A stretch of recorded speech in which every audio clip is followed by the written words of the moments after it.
What's up, all you savages out there? The Savage Guy signing in, and today is the 17th day of Active August. If you're pumped for Active August, make sure to stick a thumb up and jab that like button like a savage, and have a supercalifragilisticexpialidocious, and nothing else to say except enjoy the video.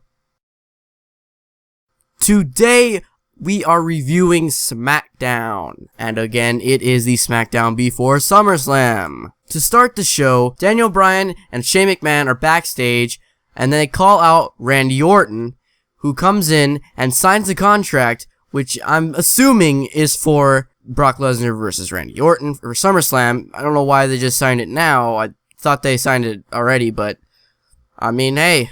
Then Randy Orton looks over, and we see Heath Slater, who also wants a contract for SmackDown Live. And he gives them a fruit basket because he heard what they said last week on SmackDown.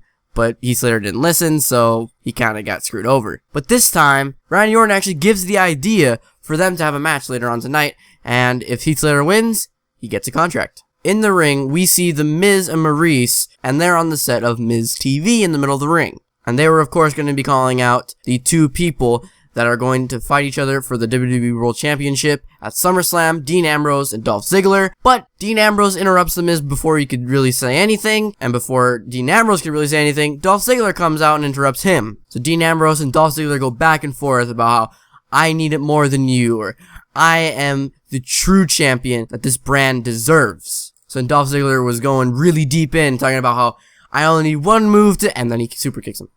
Right away, he super kicks him. That was pretty well done. I mean, he was getting red.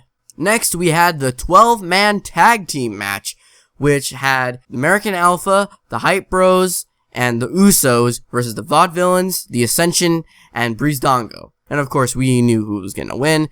Obviously, it was going to be the Faces, and American Alpha got the pin after a lot of chaos ensued. After that, we're going to have a women's match between Naomi and Eva Marie. Hopefully, we were thinking, you know what, Eva Marie maybe could wrestle. I mean, obviously, she wasn't going to. And this time, she had an excuse for being stuck in traffic.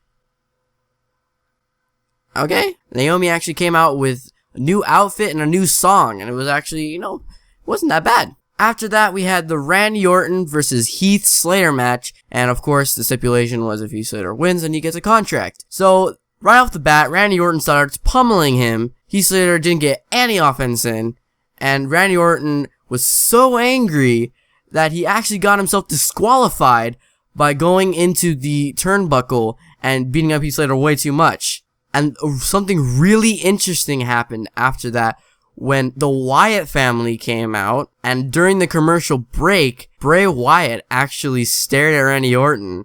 And I think that's probably going to turn into a feud after SummerSlam. Let's hope so, because that's going to be probably a really good feud. Maybe feud of the year, if all goes well. So after that, Dean Ambrose went against Eric Rowan. And Eric Rowan actually had a lot of offense in. He was going pretty well for a match against Dean Ambrose. I mean, I thought Dean Ambrose was just going to destroy him, but actually they made Eric Rowan look strong. Obviously, Eric Rowan wasn't going to win, but he did his best. But Dean Ambrose ultimately won, and actually for Bray Wyatt, it didn't seem like he was too impressed. He threw the lamb mask on the ground, and I think that symbolizes that it's the end of the Wyatt family. I'm not sure, but that's what it seemed like. The next match was a women's tag team match, between Becky Lynch and Carmella versus Natalya and Alexa Bliss. Now in this match, I was pretty much guessing that Eva Marie was going to come out during the middle of the match. So after Natalya and Becky Lynch clash against each other, we hear Eva Marie's music. Oh, what a surprise. Didn't see that one coming. Surprisingly, Naomi actually came out after her because they were supposed to have a match earlier, but never had it because Eva Marie was stuck in traffic. Naomi chased Eva around the ring and then inside the ring and it interfered in the match, which actually caused Natalya to be distracted. So then Becky Lynch used the disarmer and won the match. So then at SummerSlam, it's going to be a 6-women tag team match between Becky Lynch, Carmella, and Naomi versus Natalya, Alexa Bliss, and Eva Marie. Then, backstage, Heath Slater was pretty dazed, didn't really know where he was or what he was doing or what was happening around him, and he actually mistook Daniel Bryan for Mick Foley and Shane McMahon for Stephanie McMahon. I thought that was pretty funny, but I don't think Shane did because he was about to give him a contract for SmackDown Live because he actually won, technically, because Randy Orton got himself disqualified. So then Heath Slater was up for a contract, but then Shane just took it out of his hand. Why? I mean, I get it. The gimmick is really funny and it's actually entertaining, but I mean, come on, that's kind of a dick move for just because he's dazed. What can you do when you don't know what's happening? Like, come on, that's not fair. And actually, we actually got a promo from Kurt Hawkins, who hasn't even been in the WWE for a long time. Ever since he was with Edge and Zack Ryder in that one stable, he hasn't been here since. Like, what is he doing here now? Why did he just get called up all of a sudden? But he had this fact thing like, oh, Kurt Hawkins is counting to infinity twice.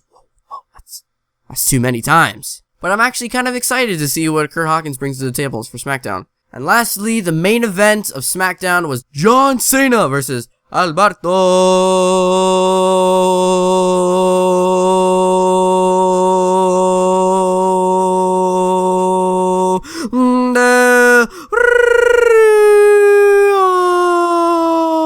Rio. That's pretty good, right? And AJ Styles was on commentary, and he was doing pretty good, I thought. I mean, AJ Styles is my favorite superstar right now in the WWE. I mean, Kevin Owens is really good too, but I mean, come on. AJ, he's the man. Technically, Seth Rollins is the man. AJ is the man of SmackDown. How about that? So Alberto Del Rio actually looked really strong in the match, and Alberto Del Rio actually used a really nice enziguri to the corner to John Cena from the top rope. That was insane. But ultimately, of course, John Cena won the match. Lol, Cena wins. But after the match, AJ Styles came in and did a phenomenal forearm right to John Cena and was about to do the Styles Clash. And of course, John Cena countered it into the AA. But he wasn't done there. No. He went to the announce table and did a super duper AA. I gotta admit, it was pretty cool. So overall, I would rate this an 8 out of 10, a little bit better than Raw.